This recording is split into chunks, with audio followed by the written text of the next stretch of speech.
240 arday ayaa maanta oo ay taariikhdu tahay 7 Oktoobar 2020 ka qalin jabiyay jaamacadda BSU xarunteeda magaalada Garowe. Ardaydan ayaana isugu jirtay 5 kuliyadood oo kamid ah kuwa ay jaamacaddu bixiso.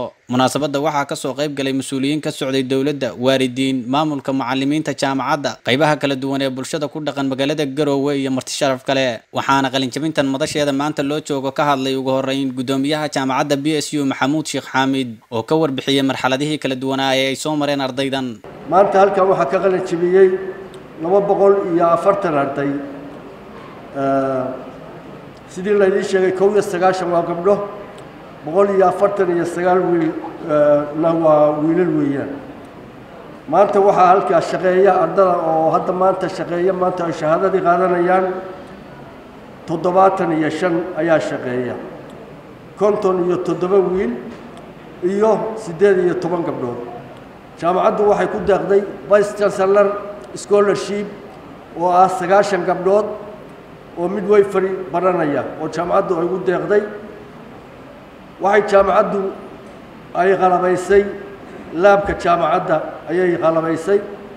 wasiir dawlaha wasaaradda waxbarashada iyo tacliinta sare Puntland Cabdullaahi Xasan Roble ayaa ardayda ku booriyay in dalka ay wax ka qabtaan dibna ugu celiyaan cilmiga ay barteen. magaca dawladda anoo ku hadlaya waan idin garab taaganahay magaca wasaaradda anoo waxbarashada anoo ku hadlaya waxaan rabnaa tacliintiina inaan kor u qaadno meeshii aad jeceshiin inaan gaarsiino. hadda maanta iyo ama labada cisho ee soo socda waxaan diraynaa ilaa 50 arday oo ah masters qaadanaya. dhakhaatiir baa ka mid ah, injineeraa ka mid ah, kuwa kalaa ka mid ah. berriba iyo saadama wiil kale ay baxayaan haddii ilaahay ka dhigo. sanadka ayay in ka badanna waa dirnaa. kuwa aan diri doona ayaa ka mid tihiin haddaad rabtaan inaad waxbarashadiina siyaadsataan. waxaan aad iyo aad idinku rajaynaynaa in aad fahamtaan dalkani inuu kiina yahay. haddii idinku aad wax ka qaban weydaanna cid wax idinka qabanaysaa ma jirta ee ku talagala. sidaasaan idinku ballamaynaa. siyaasiyiintu wax badan ma bedelaan. ummadda ilaahay ayaa iyada isbedesha. laa yugayiru lahu maa biqowmin xataa yugayiruu maa bianfusihim. idinka ayaa laydinka sugayaa dalkan iyo horumarkiisa. ugu dambeyntiina waxaa dareenkooda ka hadlay arday ka mid ah ardayda qalin jabinaysay.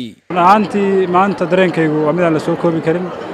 run ahaantii waxaan aad ugu mahadcelinayaa qof walba oo soo garab istaagay, qof walba oo ka soo shaqeeyay inay maalintan quruxda badan dhacdo. waxaan si gaar ah ugu mahadcelin doonaa haddii ilaahay iyo macallimiinta jaamacadda, maamulkii iyo dhimankii dhammaan. waxaa maanta farxad weyn ii ah inaan joogo oo soo gabagabeeyey bachelor degree-gayga oo ah rajo iyo hami aan in badan sugayay. waxaa uga mahadcelinayaa cid walba oo in yarba haatay soo garab istaagtay oo soo gacan qabatay intaan ku jiray waxbarashadayda.